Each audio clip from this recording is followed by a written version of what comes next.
Please welcome Omarosa manigault-newman.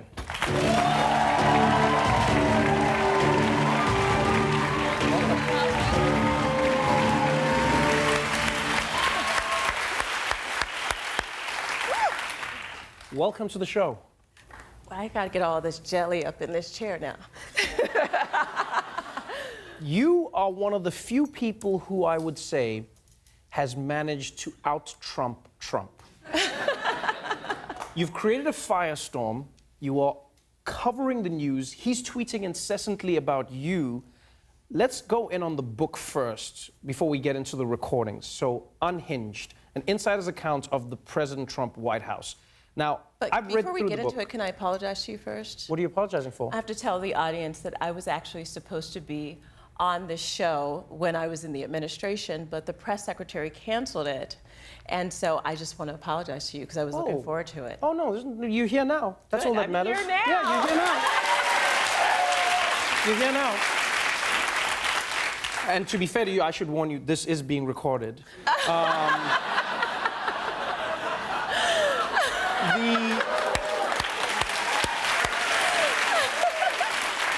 The book that you wrote is a book of your account from being inside the White House. Yes. Now, if I had read this book and knew nothing about the Trump administration, I would say that all of it is a lie. I would say that all of it is wildly untrue just because of the stories that are so extreme. But because of what we've experienced and what we've learned about the White House, I'm reading the book going like, and honestly, not in a bad way, but it doesn't seem like there's anything new in the book. So why write it? What did you think this book would add to the conversation we have about Donald Trump? When you say there's nothing new in the book, it's not just about Donald Trump. It also talked about my childhood. I talked about the difficulty going through my father's murder, my brother's murder, and a lot of things like my family surviving a house fire that killed my cousin. So those are things that I've never talked about publicly. So there are actually new things in the book. Right, new things in the book about yourself, but Unhinged, I guess, gives people an insider's account of the Trump White House. I mean, that's what the book talks about. And when you came out with this book, everyone said, look, Omarosa, what are you going to tell us? Nothing new, really. There are a few accounts that the White House has disputed here. Did you expect that when you wrote the book? Oh, absolutely, because they lied to the American people every single day. So it doesn't surprise me that when they're faced with the truth, they'll push back. Right, and what's interesting is the question that immediately springs to mind when you say that is, you were part of an organization and a team that lied to the American people every day. Unfortunately, and I regret that I was totally complicit, but I didn't go in thinking we were going to lie. In fact, when I sat through my first briefing with Sean Spicer, when he said that this was the biggest inauguration in the history ever, I was sitting there going, well, do I have lying eyes or is he lying? And because everyone knows it wasn't the biggest. And so from the beginning, it got really, really bizarre, but I tried to stay focused on my portfolio, which was helping the African-American community. Now, we'll get to that in a second, but what's interesting is you talk about in the book how you managed to create a distinction in your mind between Donald Trump pre-presidency and Donald Trump post. So you genuinely believe that the Donald Trump you knew from The Apprentice and from the time you had spent together would somehow change once he moved into the White House, that he would stop telling white lies or, leaving out truths or omissions. You genuinely believe that knowing him? I hope that he would rise to the occasion. I mean, to the greatest honor that any person can have. Only 45 people have ever sat in that office. I thought that he could actually rise to the occasion of being presidential.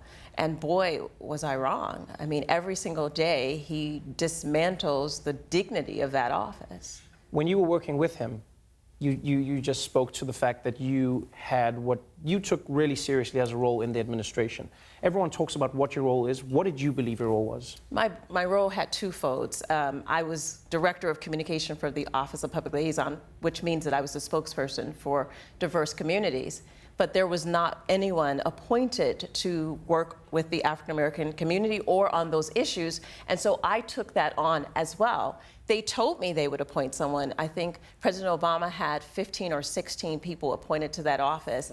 We had no one. So I was doing double duty in the communication shop and taking on the issues that were so important to the Black community. And when you look at President Trump's time in office now, Do you feel like your time made an impact? Oh, it did. I particularly remember flying to Haiti for the inauguration of the president there, and the commitments that we made during the community, during our campaign to help that particular community that's still rebuilding.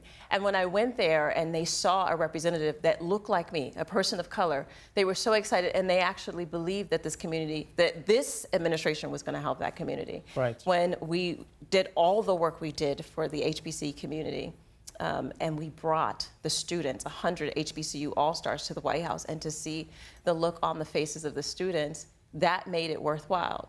When we traveled to African-American historical museums and I tried to educate him, I knew that if I could just get him to the truth, then maybe he could accept it, or maybe it would absorb in.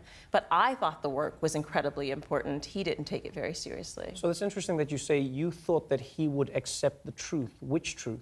The truth is that we have a big responsibility to actually fulfill all of the campaign promises that we made. In fact, I made a long list, as you'll see in the book, of all the things he said he would do. For instance, Chicago. He said he would help to reduce the violence in Chicago, and as we know, having seen 600 murders over this weekend, that he has done nothing, and he has refused to even travel to Chicago. We said that we would help the people of Flint to get clean water, and as we know, there's still no clean water there.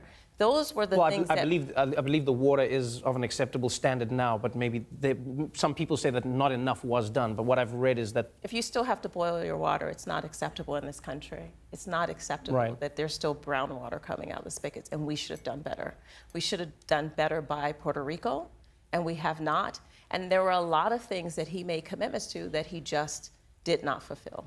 Did you ever feel like there was a disconnect between what you were trying to do in the White House and how the African-American community perceived you in the country? Because I don't know if you read opinions about yourself online or see what people talk about on the news, and it's always selective, don't get me wrong. But there were many people who said like, oh, Omarosa has stopped representing black people. She's there representing Omarosa. Did you feel like there was a disconnect between yourself and the African-American community? Well, first of all, Trevor, the African-American community is not a monolith. True. We don't have just groupthink. We don't all think alike. And so there were those who felt like there should be no African-Americans at the table. But I thought that we shouldn't have people making decisions about us without us. And so there are people who felt like you shouldn't be there, walk away, and there were people who said, we need a seat at the table. We need someone negotiating these deals for us. And so yes, there was this big dichotomy between people's perceptions of me and what I should be doing, and people rooting for me and people who were not cheering for me. So if we take a step back and we look at this journey that you went on with the White House, I will say in your defense, Ivanka has said a similar thing in that there's many things she wanted Trump to do and he hasn't done. There's people who've said Trump takes his own course and he may or may not listen to his advisors. You are working in this White House and you watch a president who says disparaging things about Mexicans, about Muslims, about NFL players being sons of bitches, about Africans from shithole countries.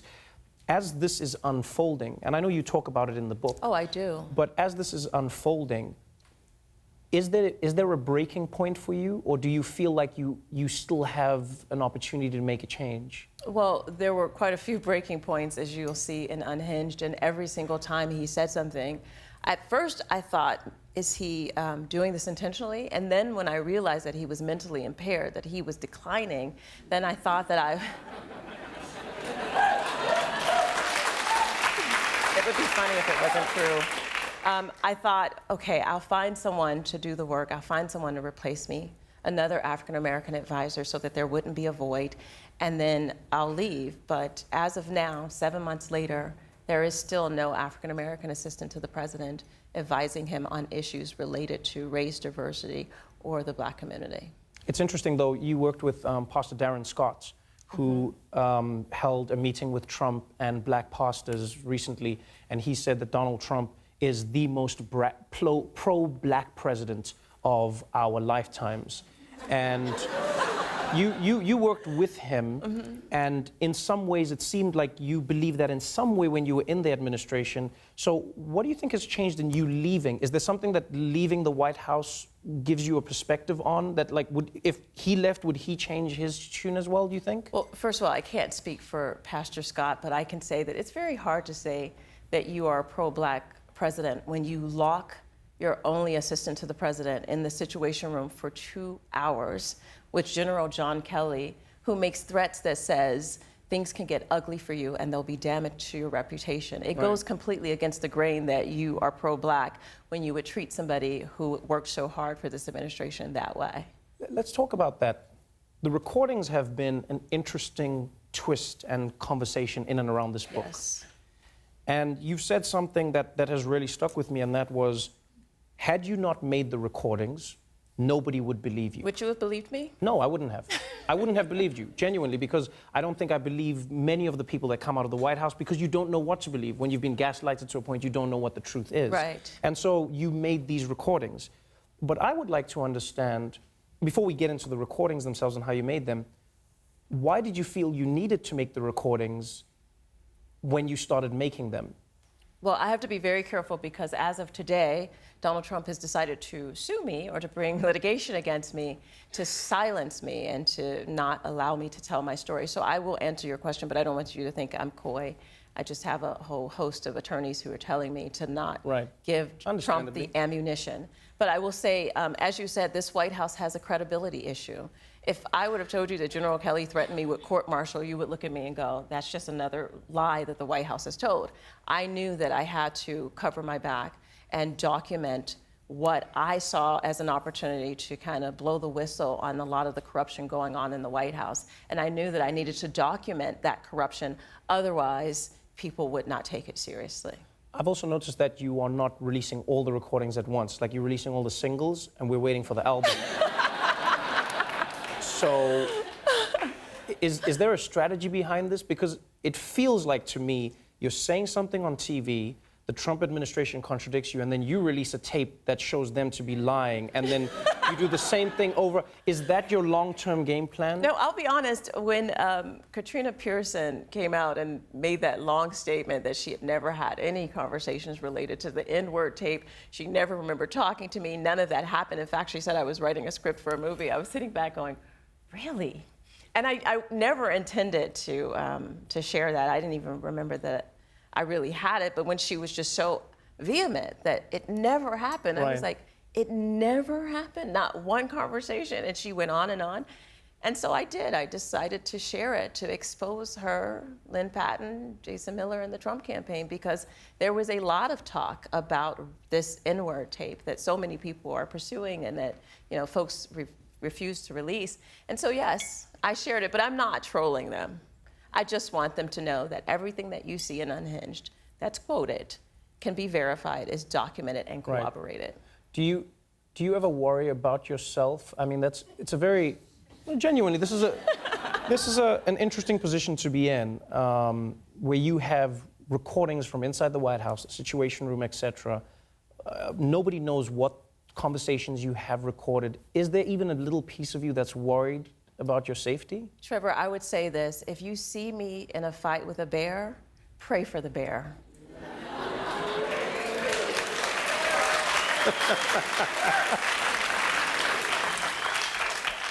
The recordings that you have are extremely, extremely high quality. And I know that you don't want to tell anyone how you recorded these conversations, but would you consider endorsing the products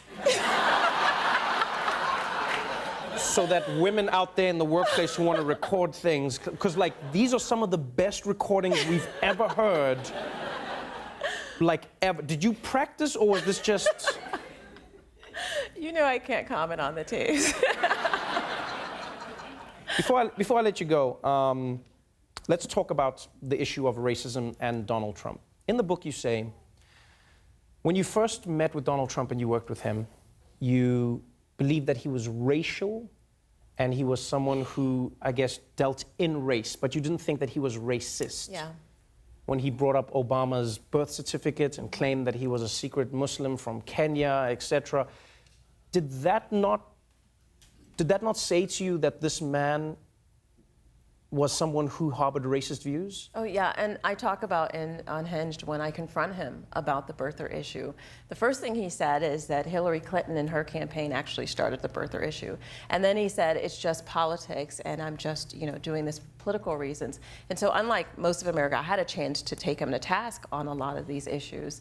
And I had a blind spot when it came to Donald Trump. As I explained to you, I met him back in 2003 when I was a young, up-and-coming businesswoman. I wanted to lead one of his companies, and you know, he inspired me. I wanted to be a billionaire. I grew up in the Westlake projects, and I wanted to be wealthy, and that's who I thought I could aspire to be. But boy, has he been a great disappointment. And because I did have this blind spot, and I was blindly loyal, and I looked like the biggest dummy following this person because I didn't have that same perspective. And sometimes you have to step back in order to get a clear view. And I recognized that I was going down the wrong path with Trump. Now you're in a position where, like a TV show on CBS, you are the bad guy who's come to the other side and says, here's the inside information. So, I'm the bad guy with the... Yeah, you know, like in those TV shows, like the bad guy's like, oh, I'm not working for them anymore, I help the FBI. So I wanted to talk about, there's something in the epilogue that I found interesting, because there are things we cannot deny about what you said. So for instance, just a few things, Penn tweeted today, another former Celebrity Apprentice contestant, and he came out and he said, actually, I have heard Donald Trump saying disparaging comments, racially insensitive comments during the taping of The Apprentice. Did you feel that in some way vindicates you? Well, I think it does, because I know that there are others who experienced that with him, and I'm glad that Penn is speaking up, because I was kind of like that lone person, that lone voice, and now he is kind of validating what I've said. Right, and this is interesting. When you in the epilogue, you give everyone a piece of advice, and you talk about how the president is putting us in a critical time in history. And what you say is, he thrives on the conflict, he likes the insults, he loves fighting and mobilizing his base. Yes. So what is the one insight you can give us into Trump that isn't a scoop, but rather something in helping us understand somebody you've known for 15 years? So if you were going up against Donald Trump, as you are, but not really, what would you suggest to people then? There's one way to shut Donald Trump down, and that is to just don't give him the oxygen. And the oxygen comes from the clicks, the likes, the shock, the discussions. Like when he attacked LeBron James, and everybody was just, oh my God. Donald Trump enjoyed every moment of that. He enjoyed every single person that was shocked by his abrasiveness, his attack on this African-American male athlete, which is his favorite go-to thing. He loved it and he thrived off of it. If you ignore him, then you starve him of the thing that he loves the most, and that is controversy and attention. Thank you so much for being on the show. Thank you, Trevor. Unhinged is available now. Omarosa, manigault-newman, everybody.